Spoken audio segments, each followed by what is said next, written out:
मैया भगवान श्री राम के जन्म दिवस पर दीप दान करने के लिए गई हैं सरयू जी में।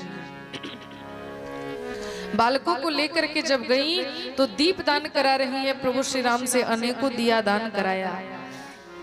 सरयू जी में दीप दान हो रहा है, लेकिन कुछ दीपकों को पकड़ करके प्रभु श्री राम तट पर लगा दे रहे हैं, बहने नहीं दे रहे। मैया ने पूछा, राम ये तू क्या कर रहा है?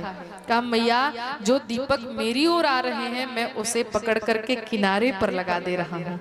मैया ने पूछा, राम ये बता जो दीपक बीच धार में बह रहे हैं उनका क्या?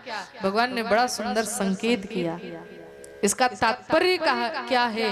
भगवान कहते हैं जो जीव इस भव सागर में, जो जीव इस भव सागर के बीच धार में बहता है उससे भगवान का कोई लेना देना नहीं, लेकिन जो जीव भगवान के तरफ बढ़ता है उसे भगवान पकड़ करके किनारे पर लगा देते हैं।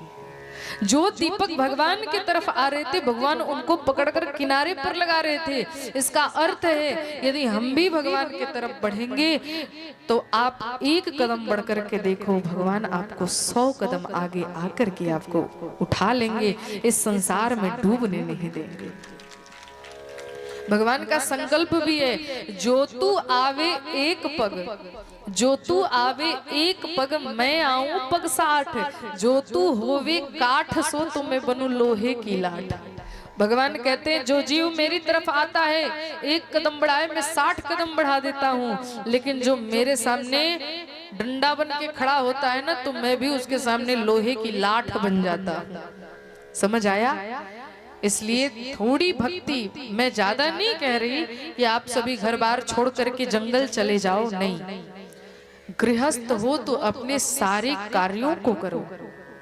माताओं के जो भी कार्य बताए गए हैं, सास ससुर की सेवा, पति की सेवा, बालकों की सेवा, घर के जितने कार्य हैं, आगंतुकों की सेवा, गुरुजनों की सेवा, सब कुछ करो, लेकिन अपने मन और चित्त को सदैव परमात्मा के चरणों में लगाओ। जिनके जो कार्य है, मैं ये नहीं कह रही अपने नौकरी धंधा को छोड़ करके बस बाबा जी बन जाओ तभी कल्याण होगा, ऐसा नहीं है। गृहस्थों के यहाँ भी भगवान आए हैं। महाराज दशरथ तो गृहस्थ ही हैं। आप देखेंगे गृहस्थ के यहाँ भगवान का